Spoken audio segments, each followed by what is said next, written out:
So we got a question here, and I think it's a really common question that a lot of people probably don't know the answer to and need to know the answer to. And the question is, does an aggressive calorie deficit lead to faster fat loss? Now, it would make sense that cutting your calories more would result in more fat loss per day. There's a problem with that. The literature has shown that your body can really only mobilize about 31 kilocalories per pound of body fat that you are currently carrying, which means there's a limit. There is a limit to how much fat your body can mobilize and use for energy per day. So this is the biggest obstacle when it comes to losing fat tissue. Now, if you do the math, so say you got about 20 pounds of body fat times 31 calories per day, you're looking at about 600 or so calories that your body can use for body fat per day. Now, if we exceed that limit, your body still needs the energy. So where's it going to take it? It's going to take it from lean body mass. It's going to take it from muscle tissue, connective tissue, bone, anything. So this is why you really want to stick with a more gradual, mild calorie deficit for a longer period of time. Now, some of you might be thinking, well, what if you're like super obese? What if you're 300 pounds? Well, yeah, if you've got about 100 pounds of extra body fat times 30, you got about 3,000 calories per day that you can use. You could literally not eat. You could literally not eat for days. Granted, it wouldn't feel so great, but you would survive. But most of us, we have 20, 30, 40 pounds of body fat per day. Say our basal metabolic rate is somewhere in the 2,500 to 3,000 ballpark. We're looking at, a 600 to 1,200 calorie deficit per day for most people. But I know everybody wants to lose fat as quickly as possible. And as Arthur Jones says, we can't be in this impossible hurry to lose fat. You didn't get fat overnight, and you're not going to get ripped overnight. Okay? So you must be patient with this, because any time you try to do something quickly, there's going to be a super large trade-off. And the trade-off is generally not good. If you lose fat very, very quickly, guess what you're trading off? Generally, you're trading off muscle mass, okay? If you borderline starve yourself, you're going to lose a ton of muscle tissue. Now, what do we know about muscle tissue? We know that, first of all, it is essential for physical capacity and functional ability. If you lose muscle tissue, guess what happens? Everything in your life that requires any sort of physical activity becomes harder, becomes more dangerous. Because remember, if we lose muscle tissue, what else do we lose? Connective tissue strength, bone mineral density. This is why you see older people get hurt a lot. They often get hurt quite easily.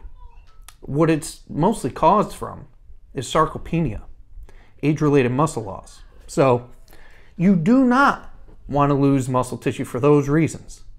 But another huge reason why you don't want to lose muscle tissue and why you want to stick to a mild calorie deficit over a long period of time and just be patient is your metabolic rate, okay?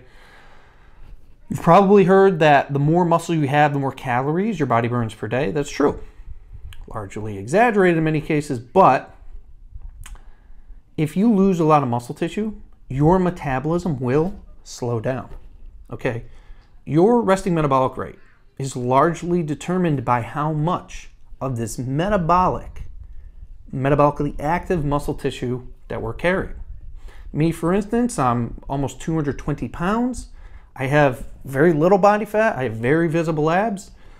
I can eat a ton of calories per day and not gain fat. Why? More than most people. Why? I carry more muscle than most people.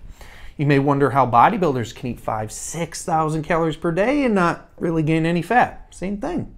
When you're 250, 260 pounds of muscle, you have a ton of this metabolically active tissue, you can eat a lot more than the average Joe.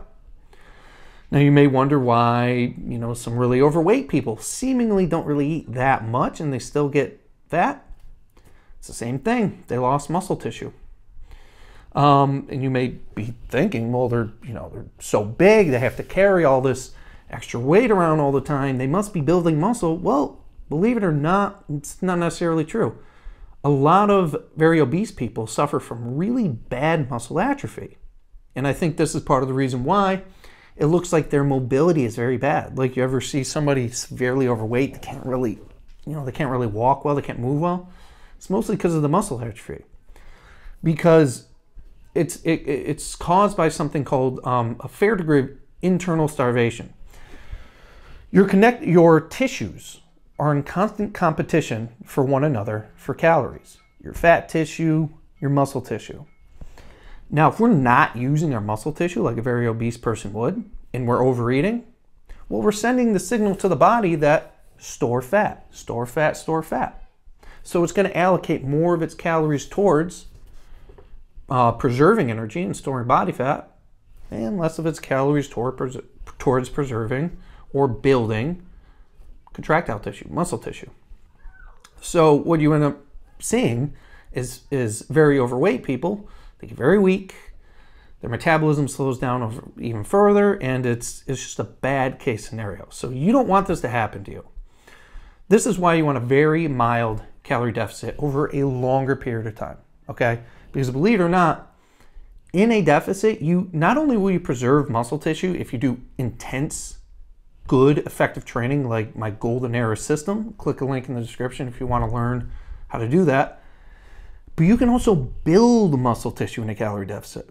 I get DEXA scans from my clients all the time showing that they are building as much as 2 to 5 pounds of muscle per month with like 4 to 8 workouts in a deficit, okay? Now you might be wondering, well, why is the common consensus you need a calorie surplus to build muscle, or you can't build muscle in a calorie deficit? Well, it's the consensus because bodybuilders don't do it that way. But average Joes shouldn't be looking at what bodybuilders do. You're not a bodybuilder. You don't have the genetics, you don't have the drugs, you don't have anything that a bodybuilder has. So watching them and trying to replicate what they're doing is going to be a waste of your time.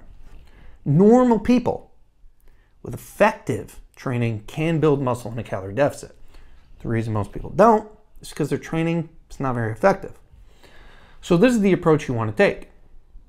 Mild calorie deficit, intense strength training, high intensity training, whatever, just train to failure or close to it. You want to do this over a long period of time because we want to really focus on at least preserving that highly metabolically active muscle tissue, which is also responsible for our physical capacity. We don't want to lose it. And this is the primary reason why you do not want an aggressive calorie deficit while you're trying to lose fat, okay? And also, quick side note, if you lose weight very, very quickly, it's mostly undigested food, muscle glycogen, and water. It's a little bit of fat, but it's not fat, okay? So keep that in mind too. All right, if you guys want more help doing this, losing a lot of weight and keeping it off, getting in the best shape of your life, click the link in the description, join my coaching program. I'll do it with you. We'll do it together, and we'll get you the best physique you ever had with my direct guidance. Don't forget to hit the like, subscribe, and the bell notification icon so you can be notified when I drop more information-packed videos like this to help you get in the best shape that you possibly can get in with as little time invested in the gym as possible.